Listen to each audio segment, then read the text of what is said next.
la droite.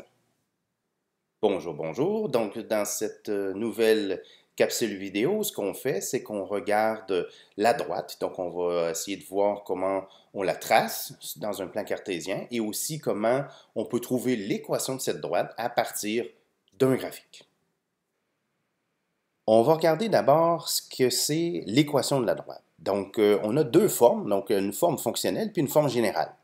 La forme fonctionnelle avec laquelle on a plus souvent fait affaire, c'est y égale à ax plus b, où a, c'est la pente ou le taux de variation, et b, ça se trouve être l'ordonnée à l'origine. Il y a une autre forme qu'on appelle la forme générale qui s'écrit comme ci, avec ax plus by plus c égale à 0. Quand on écrit sous cette forme-là, on s'arrange pour ne pas avoir de fraction ni nombre décimal. On s'arrange pour que le a, ici, le coefficient du x, soit positif. Et puis on s'arrange pour mettre le terme de droite toujours à 0. Ce qui est possible parce que les constantes là, sont toutes absorbées dans le c qui est ici. Et puis ces différents termes, ici, ils sont placés dans l'ordre que l'on voit. Donc ça s'appelle la forme générale. Mais nous, on va encore, ça peut être utile parfois, mais nous, on va encore travailler surtout avec la forme fonctionnelle. Donc, comment on trace une droite sur un graphique? Ben, on prend un exemple. Donc, l'exemple, c'est y égale 2 cinquièmes de x plus 3. Donc, mon a, c'est 2 cinquièmes, mon b, c'est 3. Pour tracer une droite, ça prend des points. Et ça prend au moins 2 points. Pour un ordinateur, c'est suffisant. Quand on le trace à la main, plus que 2 points, c'est recommandé. Et plus les points sont éloignés aussi, plus on va avoir de la précision là, sur notre traçage. Donc, un premier point qu'on peut choisir, c'est l'ordonnée à l'origine. Donc, je vous rappelle, l'ordonnée à l'origine, c'est la valeur de y quand x vaut 0. Autrement dit, là, vous avez ici l'axe x égale à 0, ça c'est l'axe des y. Okay? Bien, lorsque la droite croise ça, en fait, ça va croiser dans l'autre sens, le point où ça croise, ça se trouve à être l'ordonnée à l'origine. Donc ici, ça se trouve à être 3. Donc, j'ai mon y qui est égal à 3. C'est mon ordonnée à l'origine. Donc, j'ai un point qui est 0, 3. C'est mon premier point. Un deuxième point, bien, il y a plein de possibilités. Ici, dans cet exemple-là, on a choisi l'abscisse à l'origine. Donc, on a regardé la valeur, on veut trouver la valeur de x quand y vaut 0. Donc, on pose y égale à 0 et on doit isoler x. On obtient à ce moment-là moins 3 égale à 2 cinquièmes de x. Et puis là, en multipliant des deux côtés par 5 demi, on élimine le facteur 2 cinquièmes. Et ce que ça donne? Ça donne simplement x égale à moins 15 sur 2. Moins 15 sur 2. Donc, on a un deuxième point qui est à moins 15 sur 2, ou moins 7,5, 0. Donc, mon y, c'est 0. Donc, ça, c'est mon abscisse à l'origine. Ça marche. On aurait pu prendre aussi d'autres points. Ce n'est pas nécessairement ici. Si on trace à la main des fractions à tracer, ce n'est pas toujours simple. Donc, si on avait vraiment à le tracer à la main, moi, ce que j'aurais fait, c'est que vous voyez ici, c'est un dénominateur, c'est 5. Donc, j'aurais mis un multiple de 5 ici dans mon x pour venir annuler le dénominateur. Donc, j'aurais pu prendre, par exemple, x égale à 5. À ce moment-là, les 2 cinquièmes fois 5, les 5 s'en vont.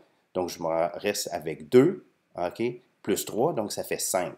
Donc, j'aurai le point 5, 5. Donc, moi, je vous prédis tout de suite qu'il va avoir un point là, exactement ici à 5, 5. Donc, on le trace, effectivement, j'avais raison. Donc, c'est comme ça qu'on trace une droite.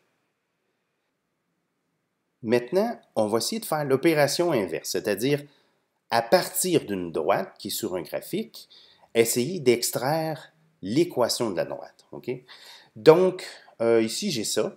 Donc, la première étape, je vous rappelle là, que y égale à ax plus b. Donc, la première étape, ce serait de calculer la pente. Donc, comment on calcule la pente?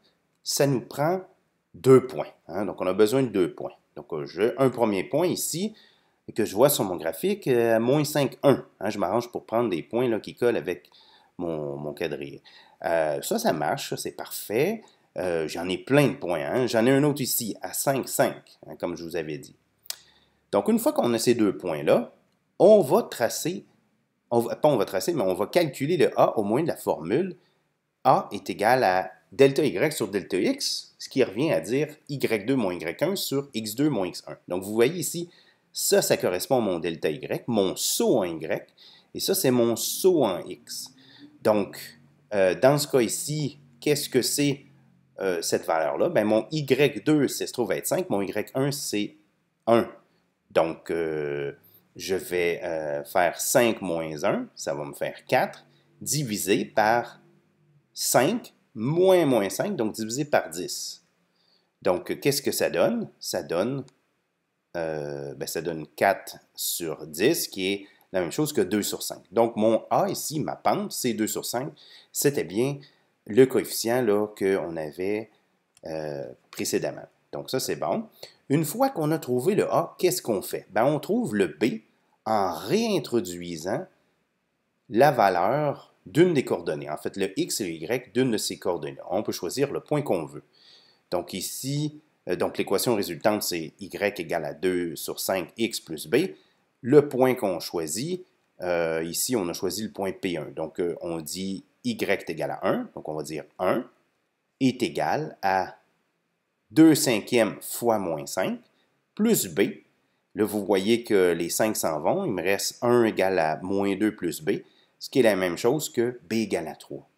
Donc, j'ai trouvé mon B et je peux réécrire l'équation résultante qui est Y égale à 2 cinquièmes de X plus 3. Donc, ça, c'est l'équation de ma droite. Donc, ce qui est à retenir là, pour la droite, c'est pas tellement compliqué. C'est d'abord l'équation de la droite, hein, Y égale à AX plus B. Il faut se rappeler que A, c'est la pente ou le taux de variation, et que le B, c'est mon ordonnée en origine. Et que la formule pour la pente, là, c'est la variation des X divisée par la variation des Y, pardon, divisée par la variation des X. Et que pour faire ça, ben, ça nous prend 2 points. Hein, donc, on trouve ces 2 points.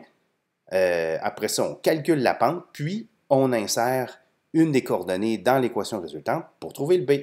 Ça conclut cette vidéo.